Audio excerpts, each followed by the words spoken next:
The alarm rings. 6:00 a.m. You reach for your phone, check the time. 60 seconds in a minute, 60 minutes in an hour. You don't think about it. You never do. But 5,000 years ago, in the sun-baked city of Uruk, a Sumerian priest stood atop a ziggurat, watching the moon trace its arc across the Mesopotamian sky. He carved marks into wet clay, numbers, calculations. Time itself measured and divided. The wheel of a cart groans outside his temple. Merchants unload grain, their transactions recorded in wedge-shaped symbols pressed into tablets. Cuneiform, the world's first writing. In the workshop below, a potter spins clay on a revolving disc. The very first wheel, turning, shaping, creating. You think your life is modern. You think the ancient world is distant, irrelevant, buried beneath sand and centuries. But every time you glance at a clock, sign a contract, or drive down a street, you're using inventions born in Mesopotamia, the land between two rivers where civilization didn't just begin, it was engineered. Mesopotamia, the name itself whispers antiquity. In Greek, it means the land between rivers, the Tigris and Euphrates, twin arteries of life cutting through what is now southern Iraq. Around 10,000 BC, as the last ice age retreated, these rivers carved fertile valleys through an otherwise unforgiving desert. Their seasonal floods deposited rich silt across the plains, transforming barren earth into some of the most productive farmland the ancient world had ever known. But fertility alone doesn't create civilization. Around 4000 BC, something extraordinary began to happen. Small farming villages along the riverbanks started to grow. Eridu, Uruk, names that would echo through history. These weren't just settlements. They were experiments in human organization on a scale never before attempted. The Sumerians arrived, or perhaps emerged, from this landscape. Their origins remain debated, lost in the murky transition between prehistory and recorded time. What matters is what they built. By 3500 BC, Uruk had swelled to over 50,000 people. Its mud, brick walls enclosing temples, markets, workshops, and homes stacked along narrow streets. It was, by any measure, the world's first true city. Why here? Why then? The answer lies in the rivers themselves. The Tigris and Euphrates were unpredictable. Violent floods followed by scorching droughts. Survival demanded cooperation. Single families couldn't dig the irrigation canals needed to tame these waters. Villages had to organize. They needed leaders to coordinate labor, priests to predict flood cycles, and administrators to distribute resources fairly. And so, out of necessity, complexity was born. Agricultural surplus changed everything. When farmers could produce more food than their families needed, not everyone had to farm. Some could specialize. A man could spend his life mastering pottery instead of planting barley. A woman could weave textiles instead of grinding grain. Scribes could record transactions instead of plowing fields. Specialization created a cascade of innovation. Potters needed better ways to shape clay, so they invented the wheel. Priests needed to track temple offerings, so they developed writing. Merchants needed fair measurements, so they standardized weights. Administrators needed to count large quantities, so they created mathematics. Every problem solved revealed new possibilities. By 3200 BC, Mesopotamia was no longer a collection of farming villages. It was a constellation of city-states, each ruled by a lugal, a big man, or an nc, a governor, priest who claimed divine authority. These cities competed fiercely for water rights, for trade routes, for prestige. War became another engine of innovation. Bronze weapons, defensive walls, the chariot, but competition also drove cultural achievement. Temples rose higher, their ziggurats piercing the sky, airways to the gods, visible for miles across the flat plains. The White Temple at Uruk stood atop a massive platform, its limestone walls gleaming under the sun. Inside, priests performed rituals that governed the cosmos itself, or so they believed. Their power rested not on force, but on knowledge. They knew when to plant, when to harvest, when the rivers would flood. Knowledge was power, and knowledge needed to be preserved. The Sumerians faced a challenge no people had confronted before. How do you manage a city of tens of thousands? How do you track grain stores, labor obligations, land ownership, and temple tributes without chaos consuming everything? Memory wasn't enough. Oral tradition couldn't scale. They needed something permanent. Something that could outlast a single human lifetime. Something that could transform thought into form, speech into object, memory into record. They needed writing. And around 3200 BC, in the temple complexes of Uruk, they invented it. But writing was only the beginning. The Sumerians stood at the threshold of something far greater, a revolution in human capability that would ripple forward through every civilization that followed. They were building the toolkit of modernity, one clay tablet at a time, one wheel, turn at a time, one calculation at a time. The world was about to change forever. Mesopotamian society was a pyramid of knowledge. At the top sat the priests and kings, often indistinguishable from one another in the earliest cities. The Lugal ruled with military might, but the Ensi ruled with cosmic authority, claiming their power flowed directly from the gods. Beneath them stretched layers of specialists, each occupying a carefully defined role in the machinery of civilization. The scribes held a position of extraordinary privilege. To become a scribe required years of training in the literally, the tablet house, Mesopotamia's first schools. Young boys, usually sons of the elite, spent grueling hours copying cuneiform signs onto clay tablets. Mistakes were met with beatings, success brought literacy, and with it, access to power. A trained scribe could read contracts, record laws, compose letters for kings, and maintain the temple archives that stored humanity's growing body of knowledge. Scribes were gatekeepers of information in a largely illiterate world. Below them worked the crafts, men potters, metalworkers, weavers, brewers, and builders. These weren't mere laborers. They were specialists who passed skills through generations, refining techniques, experimenting with materials. A master potter understood how clay behaved at different temperatures, which additives made it stronger, how speed and pressure shaped the vessel on the wheel. This knowledge was valuable, protected, sacred even. Merchants formed another crucial class. Mesopotamia lacked many essential resources: timber, stone, metals.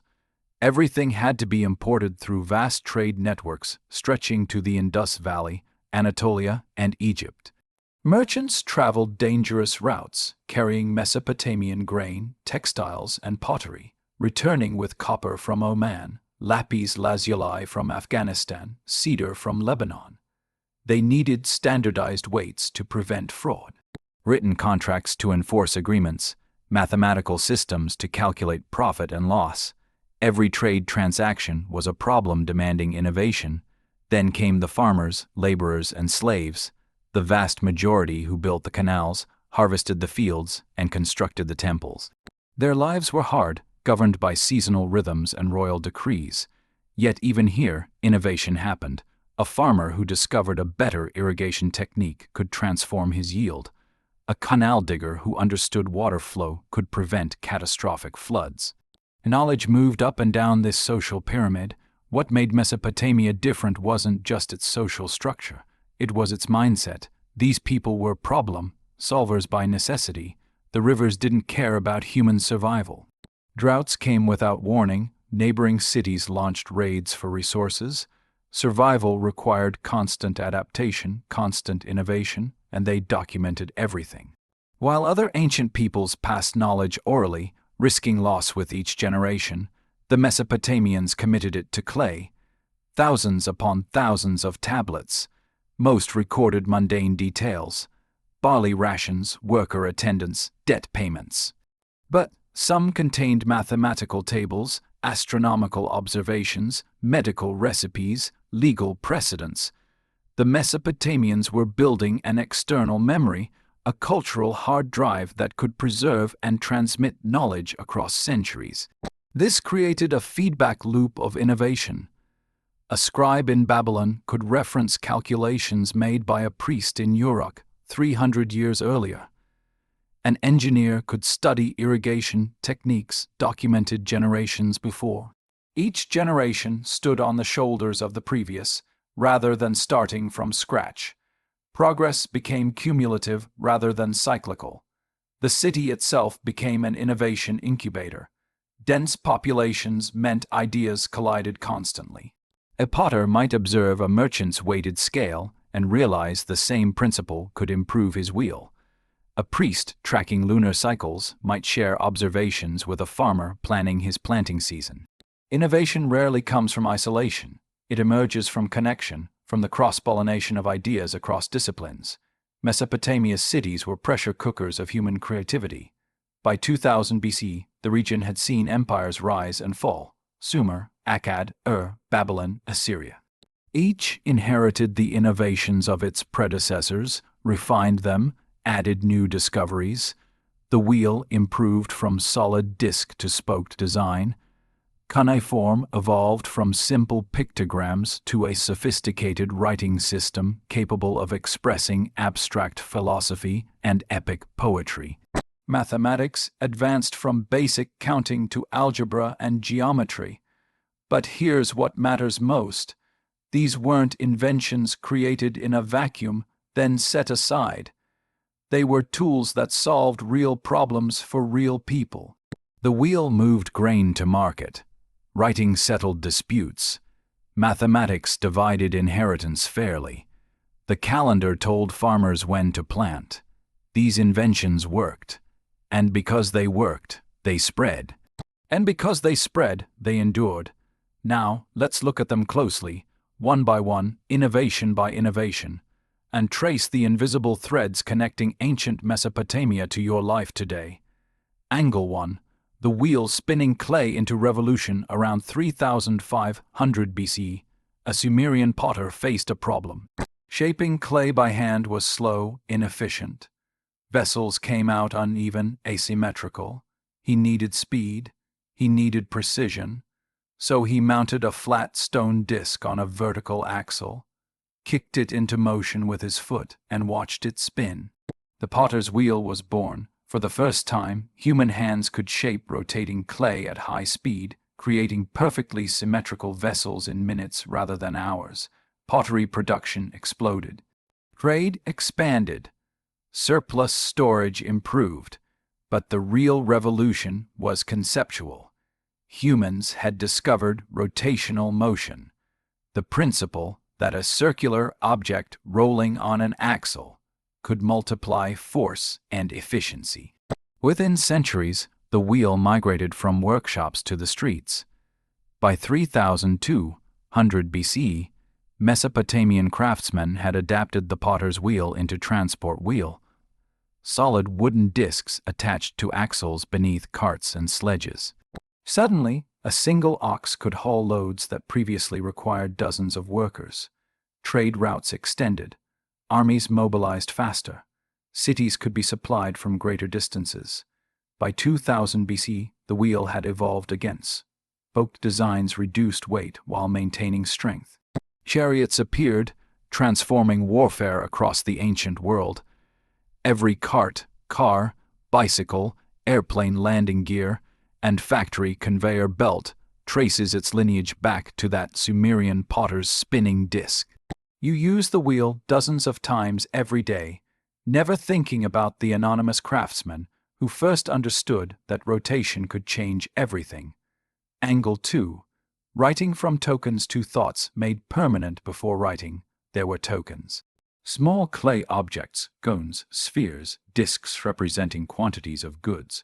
One cone meant a small measure of grain. One sphere meant a large jar of oil. Mesopotamian accountants stored these tokens in clay envelopes, sealed them, then marked the envelope's exterior to show what was inside without breaking the seal. Then, around 3200 BCE, someone asked the obvious question, why bother with tokens at all? The marks on the outside were enough. Press a reed stylus into wet clay, make the impression directly. The token became unnecessary. The symbol replaced the object. This was the birth of cuneiform, from the Latin cuneus, meaning wedge, describing the distinctive wedge-shaped marks made by pressing a cut reed into soft clay. Initially, cuneiform was purely pictographic. A circle with lines meant sheep. A triangle meant woman, simple, concrete, but over centuries something extraordinary happened. The symbols began representing sounds, not just objects. Cuneiform became phonetic, capable of expressing abstract ideas, emotions, stories. By 2100 BCE, scribes were composing the Epic of Gilgamesh, humanity's first great work of literature, exploring mortality, friendship, and the search for meaning. Writing transformed human cognition itself. For the first time, knowledge could exist outside a single mind. Laws could be recorded and consulted. History could be preserved. Contracts could be enforced across generations. The transition from oral to written culture was as significant as the invention of language itself. Every email you send, every text message, every book, sign, and screen all descend from those wedge-shaped marks pressed into Mesopotamian clay. Writing didn't just record civilization, it made civilization possible. Angle 3. Mathematics counting in circles. The Mesopotamians didn't count like we do. While most ancient cultures developed base 10 systems, counting on 10 fingers, the Mesopotamians used base 60, sexagesimal mathematics. Why? The answer involves astronomy, geometry, and elegant divisibility. 60 divides evenly by 1, 2, 3, 4, 5, 6, 10, 12, 15, 20, 30, and 60. This made calculations involving fractions far simpler than base 10 systems. A priest dividing temple offerings among 12 gods, or a merchant splitting profits 3 ways, worked with whole numbers rather than messy decimals. But the real genius emerged when Mesopotamian astronomers turned their attention skyward. They tracked celestial movements with obsessive precision, mapping stars, recording lunar cycles, predicting eclipses. They noticed the moon took roughly 30 days to complete its cycle. 12 lunar months made a year. These observations, combined with their sexagesimal mathematics, led them to divide the circle into 360 degrees 12 times 30, a number beautifully divisible in base 60. They divided each degree into 60 minutes, each minute into 60 seconds. This system proved so useful that it spread across the ancient world, adopted by Greek astronomers, preserved by Islamic scholars, transmitted to medieval Europe, and ultimately standardized globally. Today, you glance at your watch and see 3, 45, 30, 15 hours, 45 minutes, 30 seconds, every unit divided by 60. You're thinking in Mesopotamian mathematics without realizing it. When you navigate using GPS coordinates, measuring latitude and longitude in degrees, minutes, and seconds, you're using a 5000-year old Sumerian invention. The ancient world still measures your modern life. Angle 4. Timekeeping organizing eternity. The Mesopotamians were obsessed with time, not because they had clocks, they didn't, but because their survival depended on predicting it. Plant too early, and floods destroy your crops. Plant too late, and drought withers them. The difference between prosperity and starvation hinged on reading the sky correctly. So priests became astronomers. They built observatories atop ziggurats, tracking the moon's phases with meticulous care. They discovered the lunar month lasted approximately 29, 5 days, 12 lunar months made 354 days, but the solar year ran 365 days. This discrepancy created a problem. Over time, their calendar drifted out of sync with the seasons. Their solution: intercalary months, occasional extra months inserted to realign the lunar and solar cycles. It was crude but effective, the ancestor of our modern leap year, but the Mesopotamians didn't stop at organizing months. They divided the day itself. Using sundials and water clocks, they split daylight into 12 equal portions, the origin of our 12-hour clock. Nighttime received the same treatment. 12 plus 12 equals 24 hours. Each hour divided into 60 minutes, each minute into 60 seconds. This wasn't arbitrary. It reflected their base 60 mathematics, their astronomical observations, and their need to coordinate temple rituals, market openings, and labor shifts across complex urban societies. Time became standardized, measurable, universal. When you schedule a meeting for 2:30 p.m., you're using a system invented by Mesopotamian priests who watched the stars from mud, brick towers, trying to understand the cosmic order. When you celebrate New Year's Eve, you're participating in a tradition that began when Sumerian farmers marked the spring equinox as the year's beginning. The Mesopotamians didn't just measure time. They organized it, packaged it, made it a tool humans could wield rather than a force they simply endured. Angle 5. Law codes carving justice in stone in 1901. French archaeologists digging at Susa in modern Iran unearthed a 7-foot, all-black stone pillar. Carved across its surface were nearly 300 laws, written in cuneiform, beneath a relief showing a king receiving authority from Shamash, the sun god and deity of justice.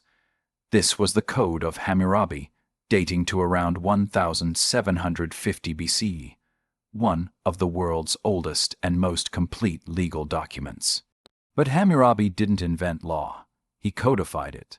Earlier Mesopotamian rulers had issued legal decrees. The Ur-Nammu Code from 2001, 100 BCE, predates Hammurabi by 3 centuries.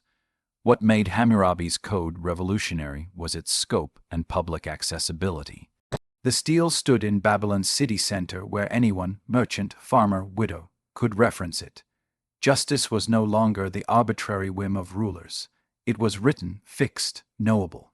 The laws covered everything: property rights, trade disputes, marriage contracts, inheritance, wages, assault, theft, even medical malpractice. If a builder constructed a house that collapsed and killed the owner, the builder faced execution.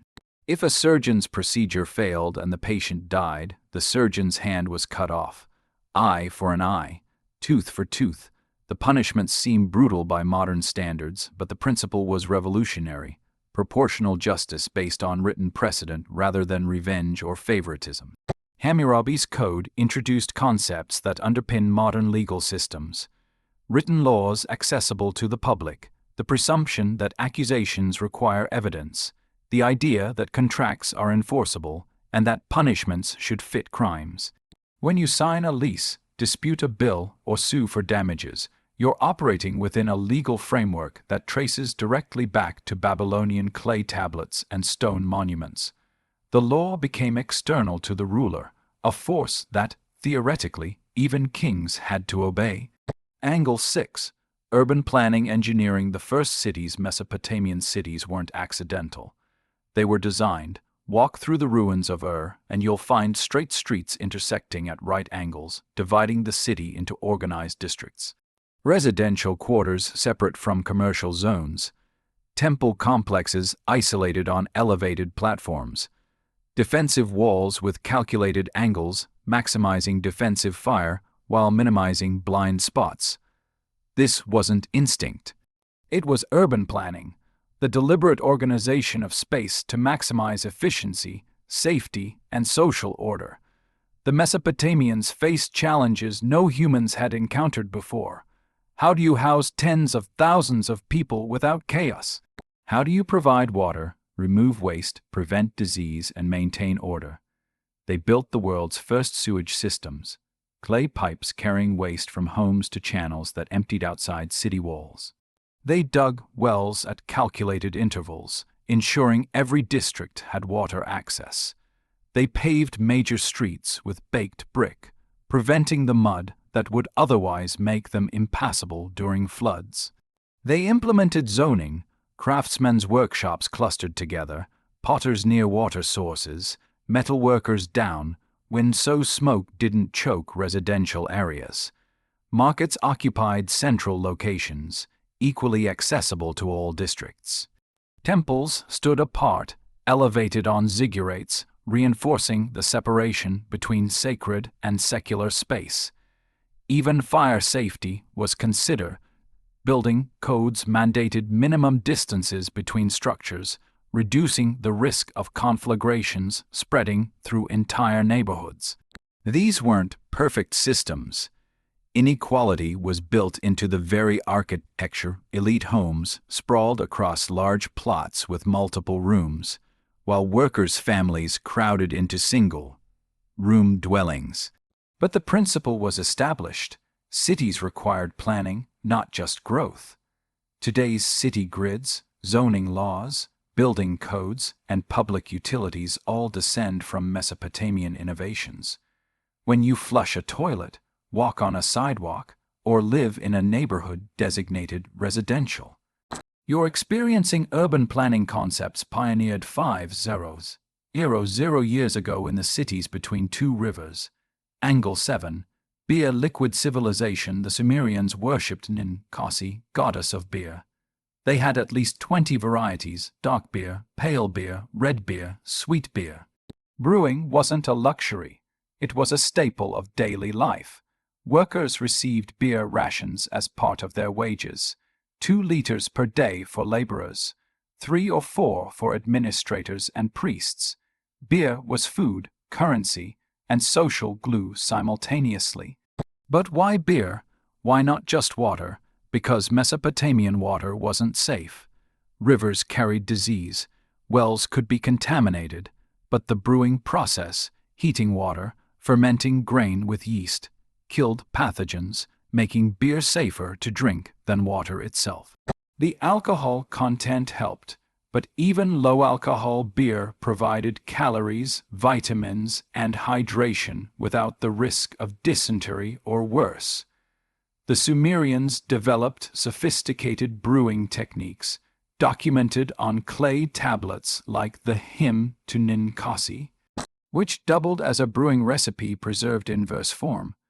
They malted barley, mixed it with dates or honey for sweetness, fermented it in large clay jars, and filtered it through strainers, often drinking communally through long reed straws to avoid sediment. Beer was civilization in liquid form, requiring agriculture grain surplus, specialization dedicated brewers, storage sealed containers, and distribution rations to workers. It fueled the labor that built the ziggurats, dug the canals, and constructed the walls. It was served at religious ceremonies, business agreements, and diplomatic negotiations. The modern beer industry, craft breweries, standardized recipes, quality control, even the social tradition of sharing drinks, all trace their lineage back to Sumerian brewers who understood that fermented grain was more than refreshment. It was a technology that made urban life possible. When you crack open a cold one after work, you're participating in humanity's oldest documented industrial process, one invented before the wheel was used for transportation, before writing recorded history, before mathematics calculated interest. Beer didn't just accompany civilization, it helped create it. There's a moment in every civilization when it crosses a threshold from which there's no return. For Mesopotamia, that moment came not in a battle, not with a conquest, but in silence, in the scratch of a reed stylus against wet clay. Around 2100 BC, in the city of Uruk, a scribe whose name we'll never know pressed wedge-shaped marks into a tablet, but he wasn't recording grain rations or tax receipts. He was writing something different, something unprecedented. He was composing poetry, The Epic of Gilgamesh, humanity's first great work of literature, emerged from scribble workshops across Mesopotamia, refined and copied over centuries. It told the story of Gilgamesh, king of Uruk, 2 thirds god and 1/3 man, who watched his best friend Enkidu die and became obsessed with escaping mortality. He journeyed to the ends of the earth, seeking the secret of eternal life, only to discover that immortality belongs to deeds, not bodies. To the stories we leave behind, the irony was perfect. The poem itself was the answer to Gilgamesh's quest. By writing it down, the Mesopotamians had achieved what Gilgamesh could not. They'd conquered death, not literally, but through memory. The poem survived floods, invasions, the collapse of empires. Buried for millennia, it was rediscovered in the ruins of Nineveh in 1853, readable, intact, waiting. Writing had transformed from tool into art, but this wasn't just about literature. Something deeper was happening, a fundamental rewiring of human consciousness. Before writing, knowledge died with its holder. A master craftsman's techniques vanished when he did. A priest's astronomical observations ended at his death. Each generation started nearly from scratch, preserving only what memory and oral tradition could carry. Writing changed the equation entirely. Now, knowledge could accumulate. A scribe in 2000 BC could reference calculations made in 2500 BC. An astronomer could build on observations recorded centuries earlier. Engineers could study irrigation techniques documented by predecessors they'd never met. Human knowledge became cumulative rather than cyclical, each generation standing on foundations laid by those before. This created an intellectual arms race. By 2000 BC, Mesopotamian cities housed adubas, scribble schools where boys spent years mastering cuneiform. The curriculum was brutal. Students copied tablets until their hands cramped, memorized thousands of signs, learned Sumerian, already a dead language used only for scholarship, and studied mathematics, astronomy, and law. Beatings were common. Failure meant social death, a return to manual labor rather than the prestige of literacy. But success meant power. Scribes became essential to every aspect of Mesopotamian life. They drafted contracts, recorded legal proceedings, corresponded for kings, maintained temple archives, and taught the next generation. They were the human links in a chain of knowledge transmission, stretching backward to civilization's birth and forward to its future. The tablets piled up, hundreds of thousands of them, stored in temple libraries and palace archives. Ashur-banipal, the last great Assyrian king, amassed over 30 tablets in his library at Nineveh. He collected texts from across Mesopotamia, preserving Sumerian literature even as the Sumerian language died, maintaining mathematical tables, astronomical observations, medical recipes, and historical chronicles. He was building something revolutionary, an external memory for his entire civilization, but writing did more than preserve knowledge, it transformed it. When information exists only in memory, it remains fluid, adapting to each retelling. Written text fixes knowledge in place, making it possible to examine it critically, to spot contradictions, to compare versions, to analyze patterns. This created new modes of thinking, systematic rather than intuitive, analytical rather than purely narrative. Mathematics advanced because written calculations could be checked, refined, built upon. Astronomy progressed because observations could be compared across decades and centuries, revealing patterns invisible to any single lifetime. Law became more sophisticated because precedents could be recorded and referenced. The invention cascade had begun. Writing enabled complex mathematics, which enabled astronomy, which enabled accurate calendars, which enabled agricultural planning, which created surplus, which funded more scribes, who wrote more texts, which preserved more knowledge, which enabled more innovation. Each advancement unlocked others. The wheel improved because metallurgists could record alloy formulations. Urban planning advanced because architects could sketch designs and share them. Medicine progressed because physicians documented which treatments worked and which killed patients. By 1750 BC, when Hammurabi erected his law code, Mesopotamian civilization had reached a level of sophistication that wouldn't be matched again until classical Greece. 2,000 years later, they had algebra, geometry, astronomical tables predicting lunar eclipses, medical texts diagnosing diseases, epic poetry exploring human mortality, legal codes governing everything from divorce to commercial transactions. And every bit of it was written down, preserved, transmissible. The transformation was complete. Mesopotamia had moved from a civilization that used writing to one defined by it. Knowledge had become external, permanent, shareable across time and space. The human mind had been augmented with clay memory, imperfect, fragile, but enduring. The scribes couldn't have known what they'd started.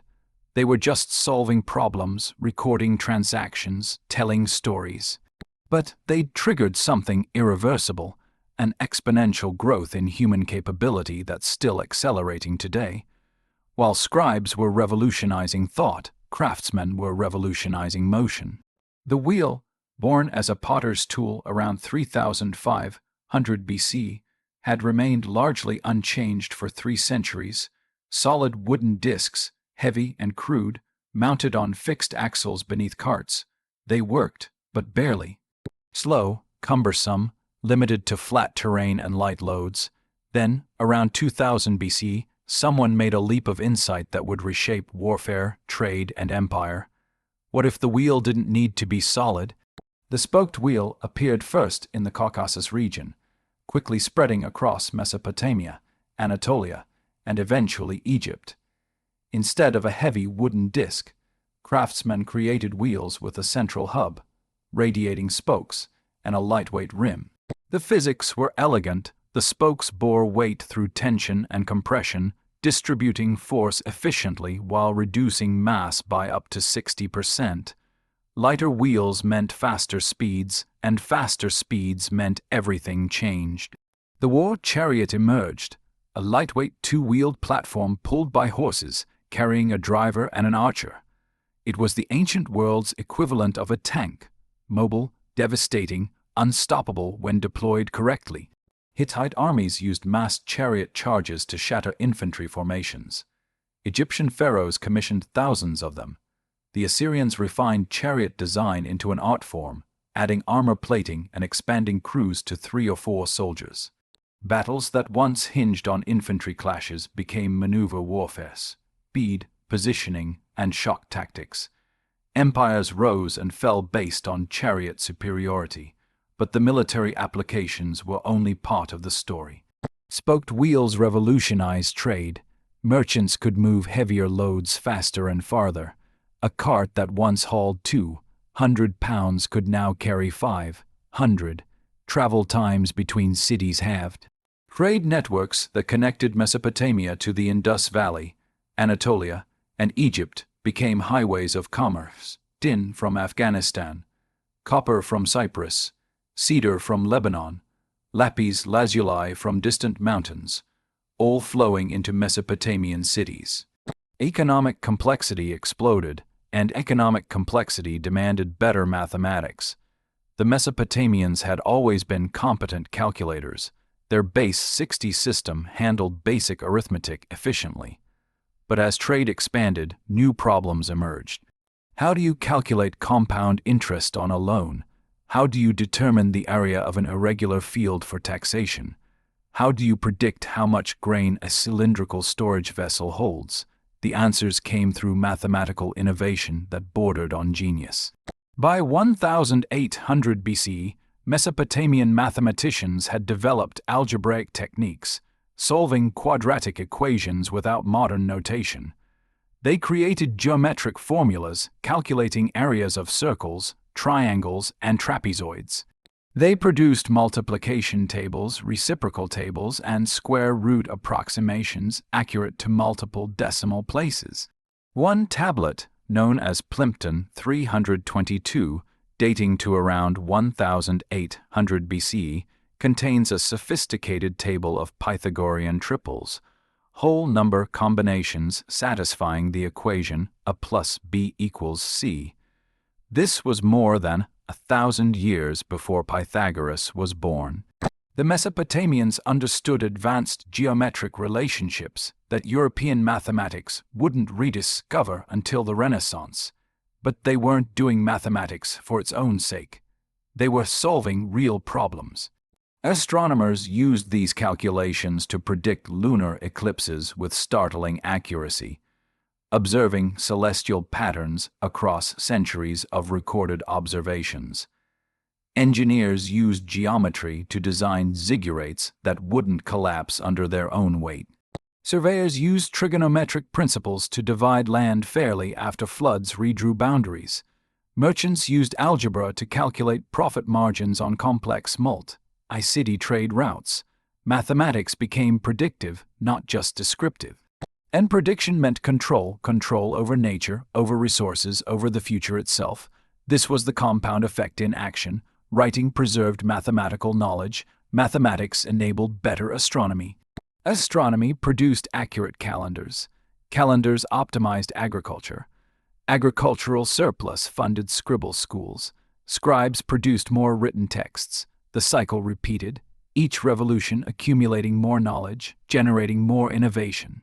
The wheel multiplied economic output, which funded temple construction, which employed more craftsmen, who developed better tools, which improved wheel production. Positive feedback loops everywhere, each innovation enabling others, creating a cascade of advancement that seemed almost inevitable in hindsight, but required thousands of individual breakthroughs. Consider what had happened in just 15 centuries, from first cities to empires, banning trade networks, from counting tokens to quadratic equations, from pictograms to epic poetry, from solid wooden wheels to sophisticated war chariots, from oral tradition to libraries containing tens of thousands of tablets, from tribal chiefs to law codes governing millions. The Mesopotamians had done something unprecedented in human history. They'd created a self-sustaining culture of innovation where each generation didn't just inherit knowledge, they expanded it. The tools they developed, writing, mathematics, wheels, standardized time, were force multipliers that amplified human capability exponentially. By 1200 BC, the basic toolkit of civilization was complete. Every subsequent culture, Greek, Roman, Islamic, European, modern, would build on foundations laid in Mesopotamia. They would refine techniques, discover new applications, add innovations of their own. But the fundamental breakthroughs, the conceptual leaps that transformed humans from tribal agriculturalists into builders of complex civilizations, had already happened. In the sun-baked cities between two rivers, humans had learned to think beyond survival. They'd learned to preserve knowledge, to calculate precisely, to move efficiently, to measure time, to enforce justice through written law. They'd learned to engineer not just objects, but civilization itself. The question now was, could it last? Empires fall, but ideas endure. By 539 BC, Mesopotamia as an independent civilization was finished. Cyrus the Great of Persia marched into Babylon without a fight, absorbing the last of the great Mesopotamian empires into his own. The ziggurats still stood, the canals still flowed, the tablets still filled their libraries, but political power had shifted elsewhere. Yet this wasn't an ending, it was a transmission. The Persians didn't destroy Mesopotamian culture, they absorbed it. Cyrus employed Babylonian scribes in his administration. Persian engineers studied Mesopotamian irrigation techniques. The royal road system that connected Persia's vast empire followed principles of organization first developed in Mesopotamia. Even Persian law codes showed clear influence from Hammurabi's precedents 1,500 years later. The knowledge didn't die, it migrated to the west. The Phoenicians, master traders sailing from ports in modern Lebanon, had already adapted Mesopotamian innovations to their own needs. They'd encountered cuneiform through trade, but found it cumbersome for shipboard record keeping. So around 1050 BC, they developed something revolutionary, a phonetic alphabet, 22 symbols, each representing a single sound. No complex pictograms. No thousands of signs to memorize. A merchant could learn to read and write in weeks, rather than years. This Phoenician alphabet spread like fire across the Mediterranean, adopted by the Greeks, who added vowels, creating the foundation for virtually every Western alphabet still used today: Latin, Cyrillic, Arabic scripts, all descendants of Mesopotamian writing, filtered through Phoenician simplification. The wheel's journey was more direct. Mesopotamian spoked wheels reached Egypt by 1600 BC, transforming Egyptian warfare. They spread north into Europe, where Celtic tribes adapted them for their own chariots, east into India, where they appear in the Rig Veda, across the steppes, where nomadic peoples perfected mounted warfare. By 500 BC, wheeled vehicles existed on every continent except the Americas and Australia. The concept had become universal, so fundamental that later civilizations couldn't imagine life without it. Mathematics followed more complex pathways. When Alexander the Great conquered Babylon in 331 BC, Greek scholars gained access to centuries of Mesopotamian astronomical observations and mathematical texts. They were astonished. The Babylonians had been tracking celestial movements with precision the Greeks couldn't match. Using algebraic techniques, Greek mathematics hadn't yet developed. Greek astronomers like Hipparchus and later Ptolemy incorporated Babylonian observations directly into their own work.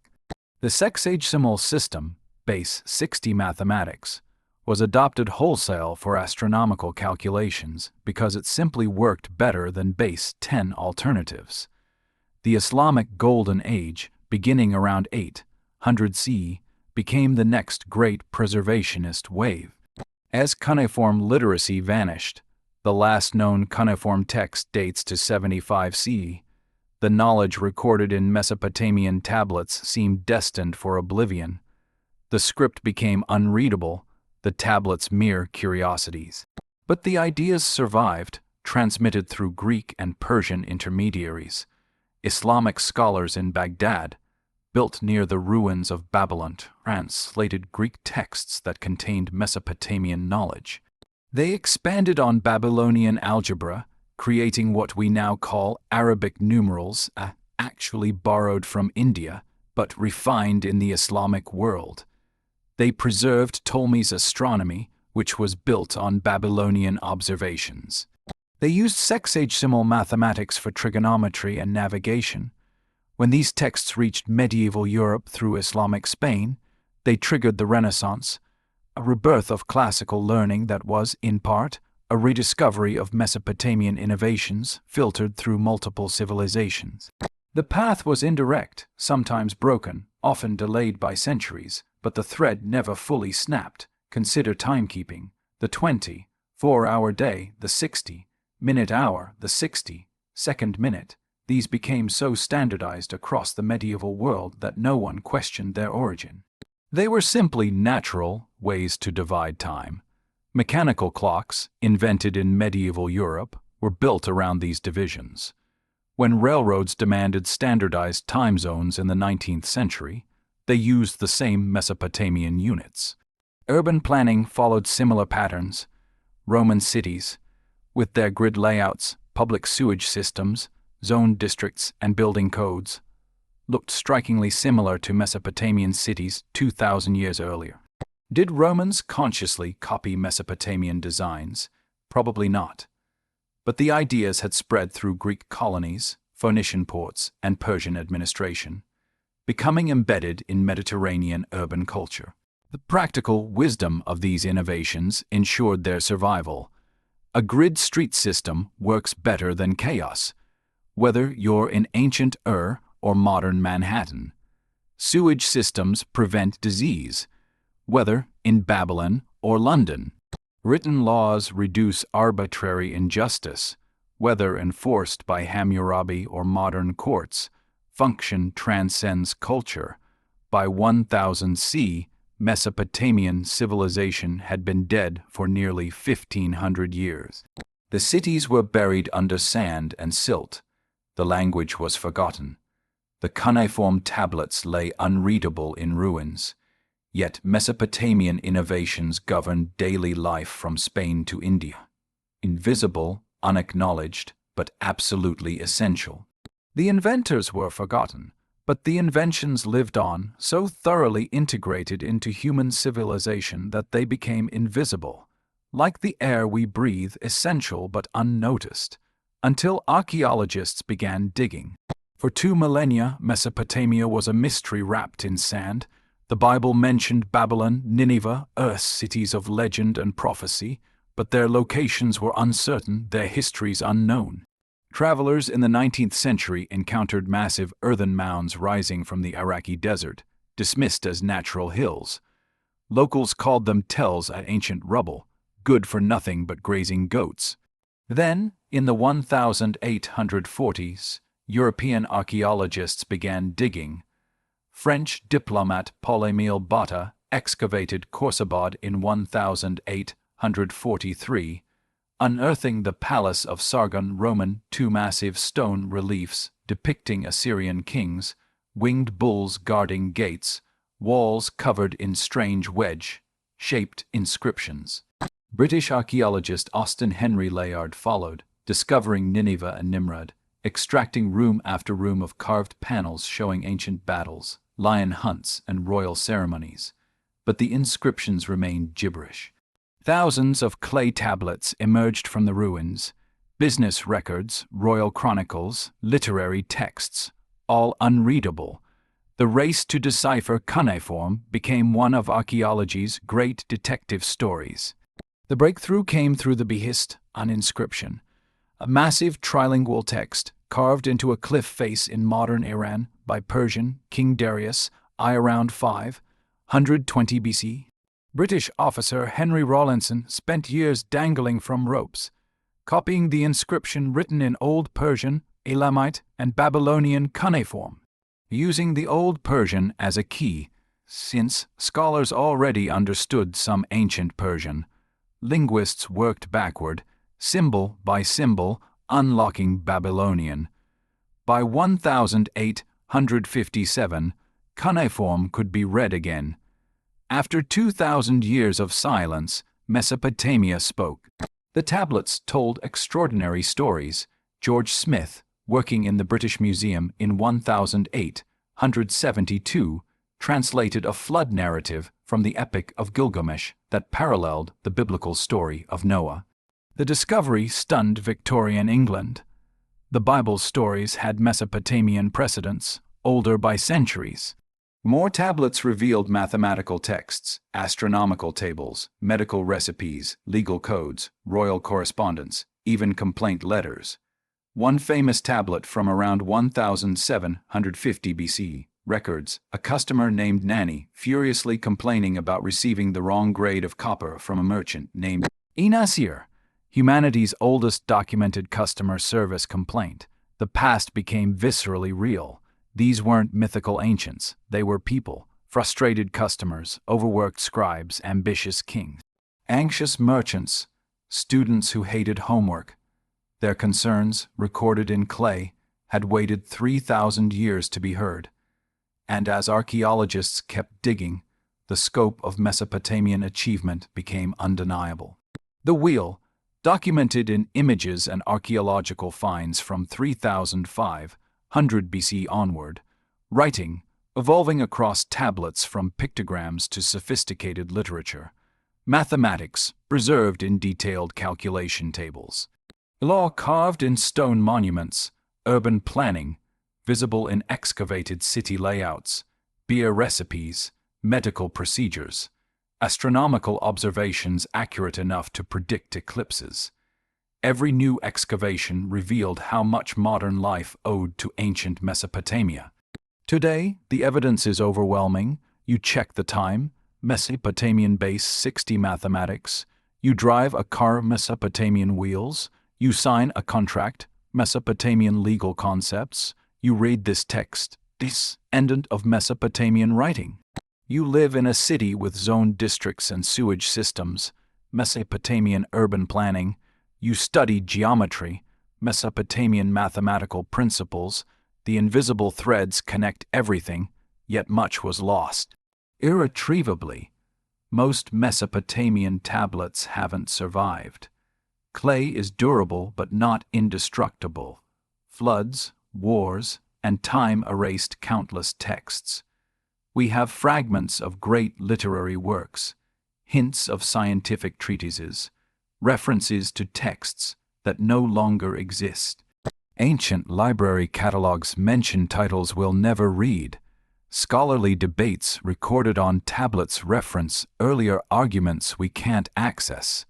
The oral traditions, songs, jokes, stories told but never written, vanished entirely. The daily conversations, the informal knowledge passed from master to apprentice, the intuitive understanding that never made it to clay, all gone. We have perhaps 1% of what once existed, maybe less. And cuneiform literacy itself died. After 75 CE, no one could read the script their ancestors had used for 3,000 years. The knowledge locked in tablets became inaccessible until the 19th century. Imagine if English became unreadable. Every book, every document, every written thought suddenly gibberish.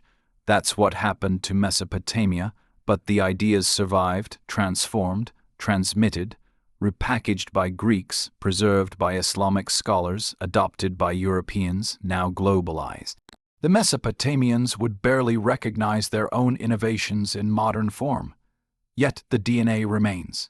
Fundamental concepts about how humans organize information, measure time, distribute justice, plan cities, conduct commerce, all trace back to those first experiments in civilization between two rivers. The Mesopotamians built the operating system. We're still running it. Every time you check the clock, you're thinking in Sumerian. Every time you sign your name, you're echoing a scribe in ancient Uruk. Every time you drive down a street, navigate using degrees, or drink a beer after work, you're participating in traditions born 5,000 years ago in cities whose names most people can't pronounce. This is Mesopotamia's quiet miracle. Not that they invented these things, but that they invented them so well that we forgot they were invented at all. They feel natural, inevitable. As if wheels and writing and 60-minute hours emerged spontaneously from the universe rather than from the minds of anonymous craftsmen, priests, and scribes working in mud, brick workshops under the Mesopotamian sun. We remember Alexander, Caesar, Napoleon. We build monuments to conquerors and kings. But we've forgotten the potter who first understood rotation, the scribe who realized symbols could represent sounds, the astronomer who divided the circle into 360 degrees, the lawgiver who carved justice in stone. Their names are lost, their faces unknown, yet their ideas shape every moment of your existence. This is true immortality, not fame but function, not monuments but daily use. The Mesopotamians solved problems that remain solved. They asked questions whose answers we still accept. They built systems so robust that 5 millennia of empires, invasions, collapses, and revolutions couldn't destroy them. The cities crumbled, the empires fell. The language died, but the ideas endured, migrating from culture to culture, adapting, evolving, but never disappearing. In that sense, Mesopotamia never ended. It just became invisible, woven so tightly into the fabric of civilization that we can't separate it from ourselves. Right now, somewhere, a child is learning to write, forming letters descended from Mesopotamian cuneiform. A clock ticks away seconds in base 60 mathematics. A wheel turns, a contract is signed, a city's sewage flows underground. A calendar marks another day in a system calibrated by ancient priests watching the moon. The Sumerians, Akkadians, Babylonians, and Assyrians are gone. Their temples are ruins. Their tablets lie in museums, separated from the hands that shaped them by chasms of time. But every morning, when your alarm rings at 6:00 a.m., the ancient world reaches across 5,000 years and wakes you up. The forgotten inventors of Mesopotamia aren't really forgotten. They're just too familiar to notice. And perhaps that's the greatest legacy any civilization could leave. Not to be remembered, but to be essential. Not to be studied, but to be lived, every single day.